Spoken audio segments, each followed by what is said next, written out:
Now, a CAG report has exposed a number of anomalies and shortfalls in the Indian Institute of Technology, or the IIT, which is a premier education brand in India. A performance audit on setting up of the 8 new IITs during the period 2008 and 2009 was taken up with the objective to assess whether creation of infrastructure, procurement of equipment and services, academic and research activities, governing and oversight, as well as financial management, whether all of this was done in an economical, efficient and effective manner. That was the idea of this audit. The audit scope covered a period of 5 years from 2014 to 2019. So the CAG report was sent to the government on the 10th of December 2021, and it was tabled on the 21st of December. Among the shortfalls flagged off, the issue of land allotment for IIT Bhubaneswar, for IIT Gandhinagar, Mandi and Ropar persist even after a decade of their establishment. The very basic land allotment issue not yet sorted. The report says the issue of infrastructure construction like buildings, hostels, did not correspond to the increase in number of students and faculty. So this is a premier institute which does not have enough buildings, enough infrastructure, enough classrooms, but the numbers in terms of students are increasing. To accommodate them, the infrastructure has not picked up. The delays were significantly high with respect to 5 IITs: Hyderabad, Mandi, Ropar, Gandhinagar and Indore. So this is the issue we are tracking. In fact, we have experts with us, educationists, professors related to premier institutions in this country. We'll go to them. But first, let me go across to my colleague Ketan Vaidya to give us a lowdown on this CAG report. If Ketan is with us, I'd like to go across to Ketan first. Yes, Ketan, help us understand the details of the report. What period did it cover, and what are the main discrepancies found that the CAG report has exposed? Prida, yes. So the CAG report on IITs, it covers 8 IITs which were found in 2008, and it covers this particular report covers the period of from 2014 to 2019. And what do IITs pride on? IITs traditionally pride on the quality of education. IIT prides on its alumni who have kind of proven themselves across the world in various capacities. And these IITs, sadly, as per the CAG report, a copy of which is in possession with us, didn't, were falling short on so many accounts. And these are these 8 IITs. So the capital outlay that was passed, it increased from 6,000 crores to 14,000 crores over a project period of 13 years. However, when it came to completion of work or having that administrative capability or having the necessary infrastructure, they were found failing.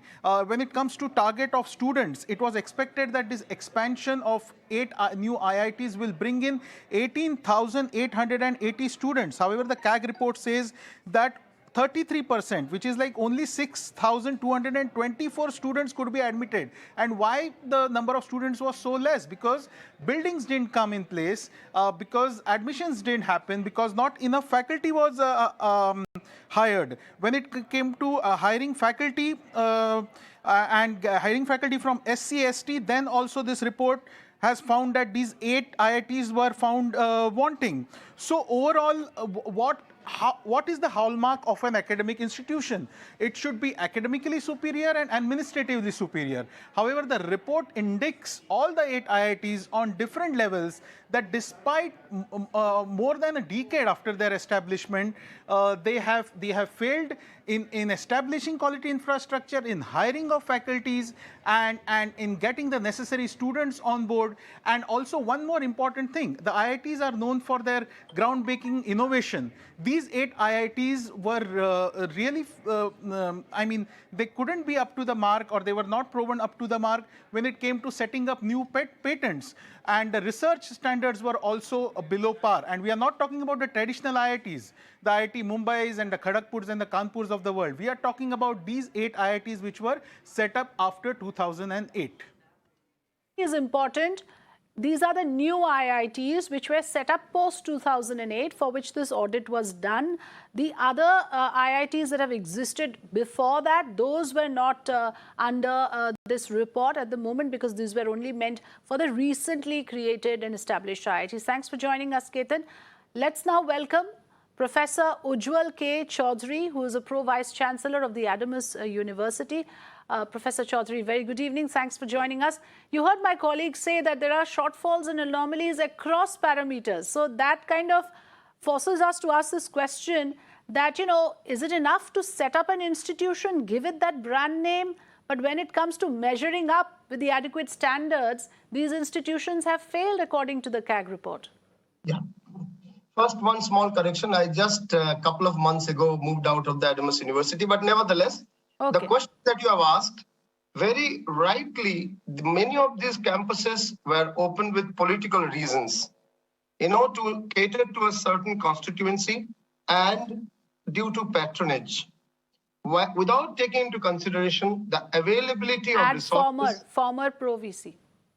The availability of resources at that point of time in these places, at least some of these cities. That's my first point, that at the very beginning, there were certain limitations. Second, the steep conditions that are there for standards, for appointment of faculty members, for many other aspects, those steep conditions couldn't be fulfilled because many of these, particularly intellectual capital, were not available at all in those places. And those who actually cut the mark, those who make the mark, they are taken up by the metro cities. So this is a second problem. The third problem is bureaucracy, which has been given a lot of decision-making power with respect to the new campuses by the government, has no time often for many of these initiatives. So putting bureaucrats or very elderly educationists to head those organizations is another problem. We find it even among the established IITs, this challenge is there of the bureaucracy and very, very senior stalwart. They may be stalwart as academicians, but to give them administrative charge of making directors or deputy directors creates slow process. Marketing, project procurement skills. This is also lacked by the system that we have there. So you can see, I'll give you one fact here. Non-government funded projects in these new 8 IITs are only 0.35 to 14% of the project fund. That means whatever projects they've got, majorly 90% or more are only from government sources, not from non-government sources. In contrast to the IIMs of the country, which have a lot of non-government projects as well. Very interestingly, 5 of these 8 IITs do not have any patent at all in the span of 15 years or more than 10 years in some cases. There is no patent at all. Then what is the research outcome? One of the major criteria of research outcome is patenting. So this is another aspect, heavy dependence on the generic IIT brand we find, but creating the local brand, the regional brand of IIT, like the way IIM Lucknow has done, IIM Kozhikode has done, is missing in this context. Majorly, number of students and the infrastructure ratio, there is a problem. And this is the major part of the CAG report. The number of students originally were expected to be 18,000. By now, it is 6,000, just crossed 6,000, that means 1/3. But the infrastructure available in these 8 IITs do not service correctly even the 8,000 as per the government rules. Whereas the project cost for all the 8 IITs together has moved from 6,000 crores to 14,000 crores, according to the CAG report. So while the outlay has increased, number of years have happened already, gone, and the number of students have also shown interest. The infrastructure is falling short. The bureaucratic time for completing and approving projects is falling short. These are the points of concern that I would like to put forth. This is, again, the reason why we brought this up is because this is a brand that is, of global repute. And we cannot have these IITs existing without displaying the same standards as we have seen IIT Kanpur or IIT Kharagpur for that matter. Are you saying that this is because enough priority not given?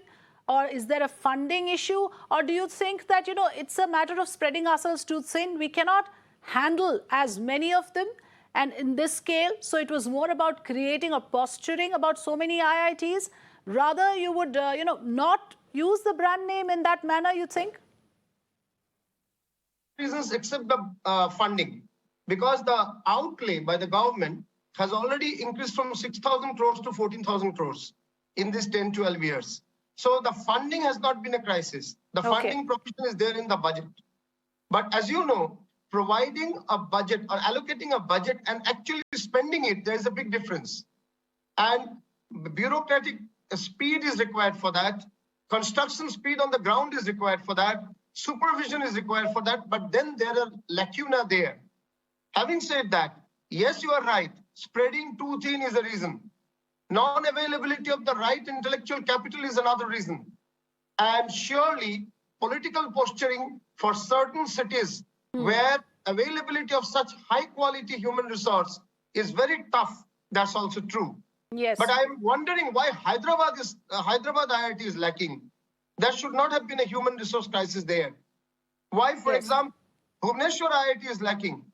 Whereas I understand the problems with Ropar or Indore or many others. But mind you, Indore IIM is doing pretty well in comparison to the IIT. Yes. So these are very critical issues, and I'm glad that you've sort of underlined the major areas that need immediate attention. And you rightly said that this is a matter of prioritizing these issues and also understanding the limitations that we have and not resorting to posturing. It's the education sector. This is the premier education brand in this country. We cannot have these kind of shoddy standards in administration, in academic excellence, in research, as you rightly pointed out. Professor Chaudhary, thanks very much for joining us.